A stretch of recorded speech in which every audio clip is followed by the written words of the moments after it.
श्याम कुल्हाड़ी कंधे पर रखे जंगल की ओर जा रहा था। तभी एक व्यक्ति रास्ते में आ गया और उसकी ओर तिरस्कार भरी नजरों से देखने लगा। श्याम कहाँ चले? जंगल जा रहा हूँ लकड़ी काटने। फिर वही बेकार की मेहनत। जब भी तू लकड़ियाँ काट कर लाता है कुछ ना कुछ ऐसा होता है कि बेच ही नहीं पाता। और आज देखना फिर कोई मुसीबत तेरे साथ जरूर होगी। श्याम गहरी सांस लेते हुए आगे बढ़ गया। व्यक्ति हंसता हुआ चला गया। कुछ देर बाद रामलाल पास के जंगल के बीचों बीच लकड़ियां काटने में जुटा था। कटाई पूरी होने के बाद वो लकड़ियों का गट्ठर बांध ही रहा था कि अचानक उसे एक भेड़िए की आवाज सुनाई दी। भेड़िए को देखते ही श्याम घबरा गया और लकड़ियां छोड़कर भागने लगा। श्याम बिना पीछे देखे भागता रहा। श्याम गांव पहुंचते ही हाँफने लगा। तभी कुछ गांव वाले उसे देखकर हंसने लगे। अरे अरे श्याम फिर भाग कर आया क्या भाई? लगता है जंगल में कोई मुसीबत आ गई है। नहीं ऐसा तो नहीं कि जंगल के जानवरों ने भी इसे मनहूस मान लिया हो। श्याम ने कोई जवाब नहीं दिया और चुपचाप अपनी झोपड़ी में चला गया। आज तो बाल बाल बच गया, नहीं तो आज मेरा मरना तय था। वो घर पर बैठा ही था कि तभी गांव का सेठ श्यामलाल अंदर आ पहुंचा और श्याम को क्रोधित नजरों से देखता हुआ बोला, ए श्याम, कितनी बार तुमको याद दिलाऊं, तुम्हारा कर्ज चुकाने का समय अब आ गया है। सेठ जी मैं जल्दी आपका कर्ज चुका दूंगा। वो क्या है कि आज मैंने जंगल में बहुत अच्छी लकड़ियां काटी थी मगर। अरे क्या मगर, तू हमेशा कोई ना कोई बहाना बना लेता है और फिर बोलता है ये था वो था ऐसा था वैसा था। अरे हाँ मेरी तकदीर ही खराब है सेठ जी। मैं क्या करूँ? सीधी बात है, सुन, अगर कुछ दिन में कर्ज नहीं दिया तो तेरी झोपड़ी पर कब्जा कर लूंगा और तेरे सामान के साथ तुझे घर में से फेंक दूंगा, समझ में आई? इतना बोलकर सेठ गुस्से से बाहर चला गया और श्याम फिर उदास बैठकर सोचने लगा। उसके घर खाने को कुछ भी नहीं था, वो भूखा ही सो जाता है।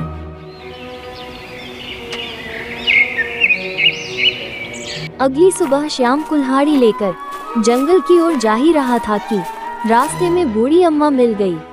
सुना है कल गांव के लोगों ने फिर से तेरा मजाक उड़ाया।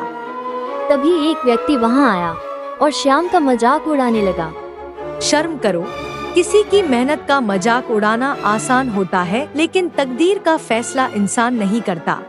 ये सुनकर वो व्यक्ति गुस्सा होता हुआ चला गया और श्याम चुपचाप जंगल की ओर बढ़ गया।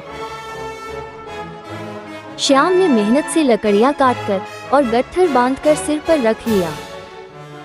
वो खुद से बोला, आज तो किसी भी हालत में लकड़ियां बेच कर ही आऊंगा, चाहे जो हो जाए। वो जंगल से बाहर आया। अचानक एक भयंकर आंधी आई। तेज हवाओं से उसकी लकड़ियां चारों ओर बिखर गई। श्याम बेबस होकर देखता रहा।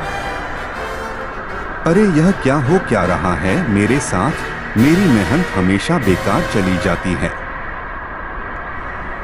निराश होकर श्याम गांव लौट आता है और गांव वाले फिर से उसका मजाक उड़ाने लगे।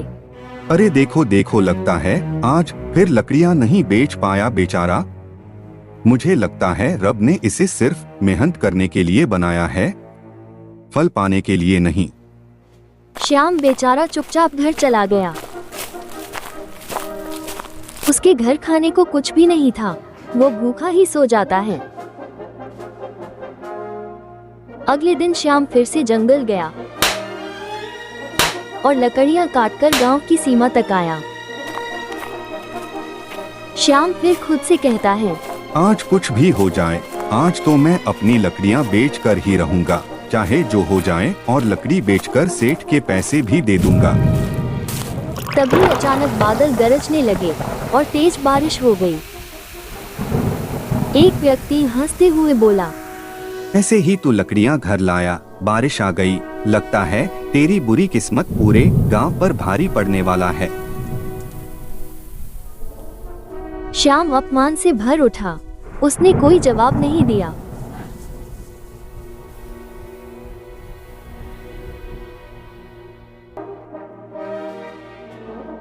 अगले दिन श्याम फिर जंगल जाने के लिए तैयार खड़ा था।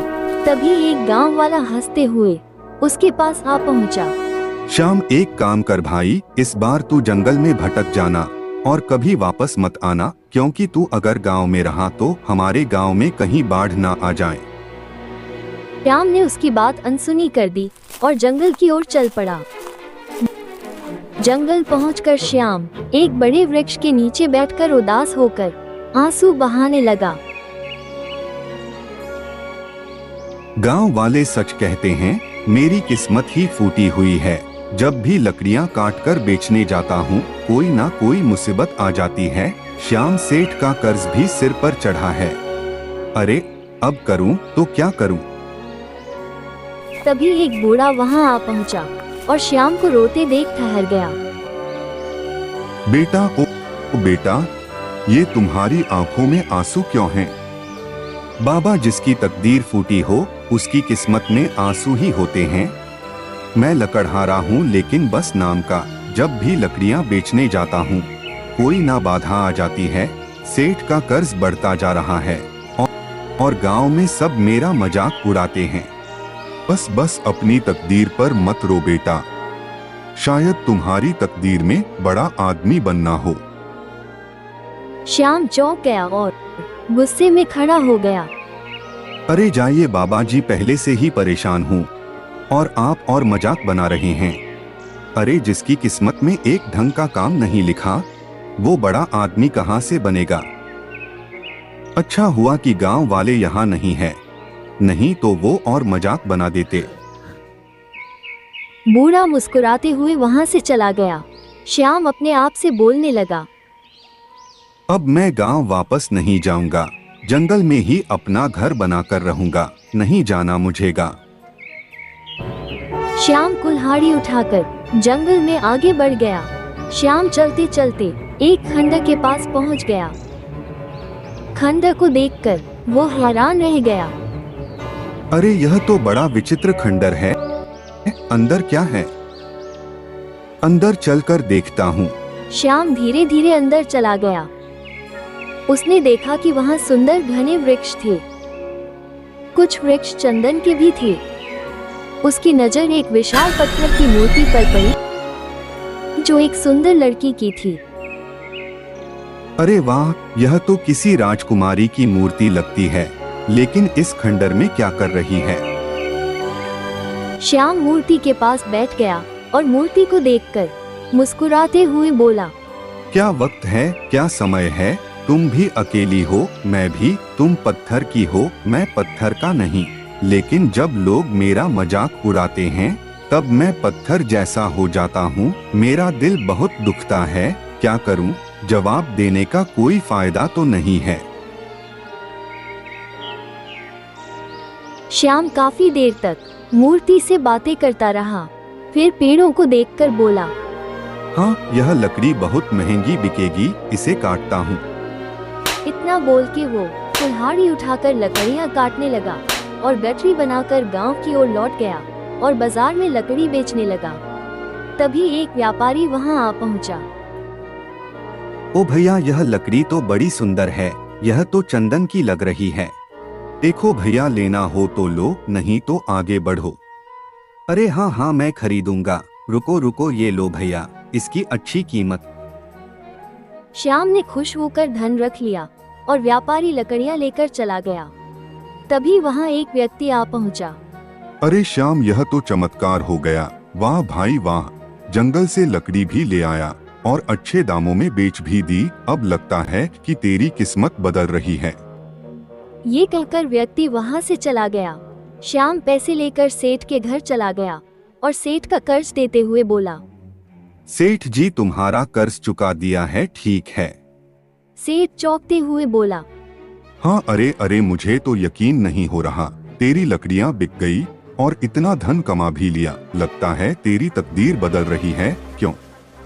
श्याम बिना कुछ कहे वहां से चला गया, लेकिन उसके कानों में व्यक्ति और सेठ की बातें गूंज रही थी। क्या सच में मेरी तकदीर बदल रही है?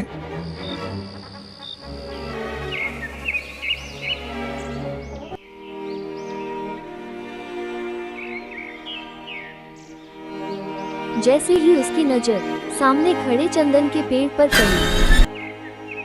अरे यह कैसे हो सकता है? मैंने तो कल ही इस पेड़ को काटा था, फिर से वही पेड़ खड़ा है। ओरे बाबा रे बाबा, कुछ तो गड़बड़ है। तभी श्याम की नजर पत्थर की मूर्ति पर चली गई। वो उसके पास चला गया और उसे ध्यान से देखने लगा। तुम्हें पता है, अरे कल पहली बार ऐसा हुआ। लकड़ियां काटी और बाजार में अच्छे दामों में बिक भी गई। शायद तुम मेरे लिए भाग्यशाली हो। काश कि तुम मेरी बीवी होती। माफ करना, मुझे तो यह कहने का कोई अधिकार ही नहीं है। लेकिन हाँ, सच कहूँ तो जब पहली बार तुम्हें देखा तभी मुझे तुमसे प्रेम हो गया था। अब क्या कर सकते हैं। कुछ देर बाद वो फिर से चंदन का पेड़ काटकर लकड़ियों को बाजार में बेचने चला गया। अब मुझे सच में लगता है मेरी किस्मत मेरा साथ दे रही है। श्याम अगले दिन फिर से खंड में आ पहुंचा। उसने देखा कि पेड़ फिर से उग चुका था। अरे बाबा रे, फिर से वही पेड़। अरे बाप रे बाप, यहाँ तो जरूर कोई गड़बड़ है। मुझे लगता है यह हवेली जादुई हवेली है। इतना बोलकर वो मुस्कुराते हुए मूर्ति के पास उसके सामने बैठ गया। देखकर बोला, तुम बहुत ही रहस्यमय हो, लेकिन ना जाने क्यों तुम्हें देखकर मेरा मन हल्का हो जाता है। शायद इस खंडर की वीरानी तुम्हारी वजह से कम हो गई है। बहुत दिन बीत जाते हैं। श्याम हर रोज खंड में जाकर मूर्ति से बातें करने लगा और चंदन की लकड़ियों को बाजार में बेचने लगा। उसकी किस्मत चमकने लगी। जो लोग श्याम का मजाक उड़ाते थे, अब वही श्याम का सम्मान करने लगे। एक दिन श्याम मूर्ति के पास बैठकर गहरी सांस लेते हुए उससे कहा, तुम मेरी साथी बन गई हो। तुम्हें देखे बिना मेरा दिन नहीं कटता है। काश तुम पत्थर की नहीं बल्कि जीवित होती। श्याम ने इतना कहा ही था कि तभी पत्थर की मूर्ति से एक सुरीली आवाज श्याम के कानों में टकराई। मैं कब से तुम्हारी बातें सुन रही थी। श्याम, तुम्हारी सच्चाई ने मेरे अंदर की आत्मा को जगा दिया है। अब मैं तुमसे बात कर सकती हूँ। पत्थर की मूर्ति को बात करते हुए देखकर श्याम घबराकर इधर उधर देखने लगा। तुम चौंको मत श्याम, यह सच है। ऐसा लगता है जैसे मैं फिर से जीवित हूँ। तुम विश्वास नहीं करोगे, लेकिन जब तुम चले जाते हो तो मुझे बहुत बुरा लगता है। मैं हर रोज तुम्हारे आने का इंतजार करती हूँ। मेरा बिल्कुल भी मन नहीं लगता है। अच्छा, और तुम्हारे श्राप का अंत कैसे हो सकता है? मेरा श्राप केवल वही व्यक्ति तोड़ सकता है जो पहाड़ों पर रहने वाली बकरी को वहाँ रहने वाले दानव से छुड़ा कर लाएगा। इस श्राप का उस बकरी से क्या लेना देना है? बहुत समय पहले मेरी वजह से वो बकरी उस दानव ने पकड़ ली और आने वाली अमावस की रात को वो दानव उस बकरी को मार डालेगा, जिससे उस दानव की शक्ति और बढ़ जाएगी। लेकिन तुम पत्थर कैसे बनी? एक बूढ़े ने मुझे बद्दुआ दी थी कि जब तक यह बकरी आजाद नहीं होगी तुम पत्थर की रहोगी। उसकी बद्दुआ से रब ने मुझे ऐसा कर दिया। ठीक है, मैं तुम्हारे लिए वो सब करूँगा जिससे तुम ठीक हो जाओगी। पर श्याम, वो दानव बहुत खतरनाक है। तुम्हें छुपकर उस बकरी को यहाँ लाना होगा। ठीक है, मैं उस बकरी को यहाँ जरूर लेकर आएंगे। श्याम वहाँ से चला जाता है। पहाड़ पर एक बहुत ही खतरनाक दानव रहता था। श्याम पहाड़ों की तरफ पहुँच जाता है। कुछ देर तक चलने पर श्याम उस गुफा के पास पहुँच जाता है। पहले मुझे देखना होगा कहीं दानव जगा हुआ तो नहीं है। श्याम चुपके से गुफा के अंदर देखता है कि दानव सो रहा होता है। श्याम ये देखकर अंदर जाता है। उसको बकरी दिख जाती है। वो चुपके से बकरी के पास जाता है और बकरी को बाहर ले आता है। फिर श्याम उस पत्थर की मूर्ति के पास पहुंच जाता है। देखो, मैं इस बकरी को ले आया हूँ। तभी वो मूर्ति एक सुंदर लड़की के रूप में आ जाती है। वाह, तुम तो ठीक हो। हाँ श्याम, तुम्हारी वजह से मैं बिल्कुल ठीक हो गई। मेरी एक गलती ने मुझसे मेरा सब कुछ छीन लिया। अब मेरा तुम्हारे अलावा कोई नहीं। क्या तुम मुझसे शादी करना चाहते हो? हाँ जरूर, पर मैं बहुत गरीब हूँ और मेरी किस्मत भी बहुत खराब है। तुम मेरे साथ नहीं रह पाओगी। तभी वो पास खड़ी बकरी बोल पड़ती है। तुमने मुझे उस दानव की कैद से छुड़ाया। मैं बोलने वाली बकरी हूँ। मैं एक समय में 1 महीने की बराबर दूध देती हूँ। ये सब सुनकर श्याम और मुन्नी चौंके रह जाते हैं। तुम तो बोलने वाली बकरी हो। ठीक है, हम तुम्हें हमेशा अपने साथ। उसके बाद ईमानदार श्याम का जीवन बहुत अच्छा हो जाता है और अपनी पत्नी और अपनी बकरी के साथ खुशी खुशी रहने लगता है। प्यारे दोस्तों, हमारा टाइम कितना भी बुरा हो, लेकिन हमें कभी हिम्मत नहीं से करना चाहिए। प्यारे दोस्तों, इस कहानी को लाइक, कमेंट और चैनल को सब्सक्राइब करना बिल्कुल ना भूले। Thank you.